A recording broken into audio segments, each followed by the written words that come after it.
sini saya akan menjelaskan sedikit tentang reformulasi pada formularium baku. Di sini saya mendapatkan bentuk sediaan suspensi yang dimaksudkan untuk memenuhi tugas atau responsi dari mata kuliah sediaan solid dan semi-solid, teman-teman. Suspensi menurut Farmakope edisi 4 adalah sediaan padat tidak larut yang terdispersi dalam fase cair. Suspensi juga punya kekurangan dan kelebihan loh. Kelebihan dari suspensi yaitu baik untuk orang yang sulit mengkonsumsi tablet, pil, kapsul, terutama untuk anak, memiliki homogenitas tinggi, mudah diabsorpsi daripada tablet, lalu dapat menutupi rasa tidak enak. Lalu untuk kekurangannya, kestabilan yang rendah jika terbentuk caking, sulit terdispersi, dan harus dilakukan pengocokan ketetapan dosis lebih rendah dibandingkan sediaan larutan lainnya.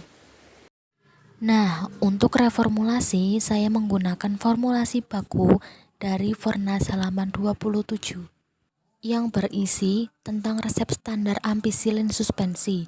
Ampisilin yang tertera berfungsi sebagai zat utama berkhasiat antibiotik golongan penisilin untuk mencegah infeksi bakteri. Untuk literatur reformulasi menggunakan jurnal yang sudah tertera. Pada literatur disebutkan ada 4 formula dengan banyak komposisi yang berbeda pada PGA dan CMCNA. Pada formula 1 menggunakan PGA 5% dan CMCNA 0,25%. Formula 2 menggunakan PGA 3,75%, lalu CMCNA 0,5%. Kedua formula menggunakan sistem flokulasi dan deflokulasi. Sistem deflokulasi lebih dominan di akhir, membentuk sedimen dan menunjukkan tampilan bagus. Kecepatan sedimentasi juga baik. Untuk formula 1 tidak ada perubahan bau, warna, dan rasa, sedangkan formula 2 timbul bau kurang sedap. Formula 3 menggunakan PGA 2,5% dan CMCNA 0,75%. Lalu formulasi 4 menggunakan PGA 1,25% dan CMCNA 1%. Juga menggunakan sistem flokulasi dan deflokulasi. Sistem deflokulasi yang muncul adalah sedimen terbentuk lambat, lalu flokulasi yang muncul yaitu suspensi tidak terlihat karena cairan berwarna jernih. Untuk formula 3 terjadi perubahan pada bau dan rasa.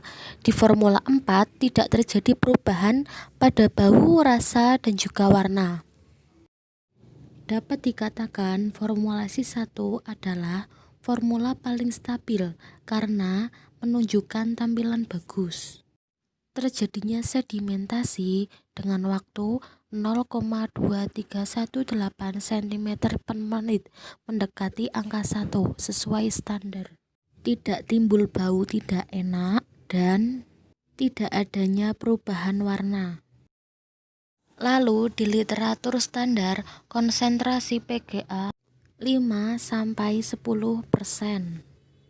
Maka formulasi 1 paling cocok, tetapi pada PGA di bawah 10% memiliki viskositas rendah. Oleh karena itu dikombinasikan dengan CMCNA 0,25% untuk meningkatkan viskositas dan kestabilan suspensi. Maka dari itu, reformulasi yang akan digunakan sebagai berikut beserta khasiatnya. Ditambahkan zat tambahan lain seperti gliserin, nipagin, dan sirup simplex.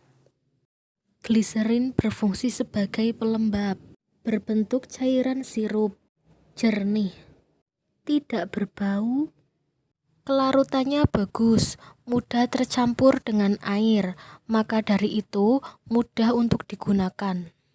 Lalu ada nipagin, digunakan untuk bahan pengawet. Pemberiannya serbuk halus, putih, hampir tidak berbau, kelarutannya bagus sehingga mudah untuk digunakan dan tidak merusak sediaan yang telah dibuat.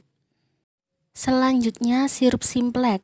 Pemberian dari sirup Simplex adalah cairan jernih, tidak berwarna, mempunyai penyimpanan wadah tertutup dan tempat sejuk. Kelarutannya bagus, mudah sekali larut dalam air panas atau hangat. Seperti yang sudah dilakukan untuk pengembangan formulasi baku menggunakan formulasi 1 dan menghasilkan pengambilan bahan ampicillin 125 mg, PGA 5%, CMCNA 0,25%, sirupus Simplex 20 ml, gliserin 10%, Nipagin QS, dan aqua destillata hingga 63 ml. Dengan perhitungan pengambilan bahan seperti berikut.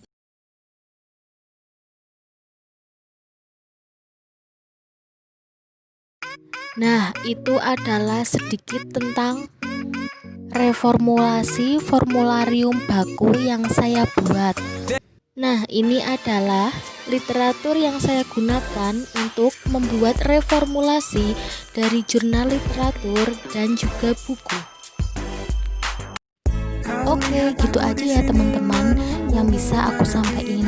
Jika ada kekurangan, saya minta maaf.